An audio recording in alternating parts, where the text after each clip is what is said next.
Hi అండి. జరిగిన story అండి. అందరి ఇళ్ళల్లో కొంతమంది ఇళ్ళల్లో పాము పుట్ట పెద్దగా వస్తుందండి.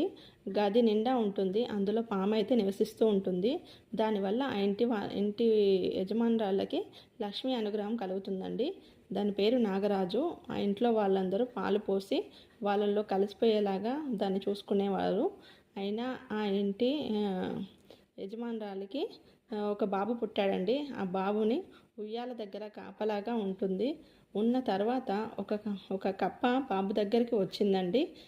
పాము ఏమనుకుందంటే ఆ బాబుకు ఏమవుతుందో అని కప్ప నోరు తెరిచి కప్పను అందుకునేటప్పుడు కప్ప జంప్ చేసేస్తుందండి. బాబు కాలు పాము నోట్లోకి వచ్చేసింది.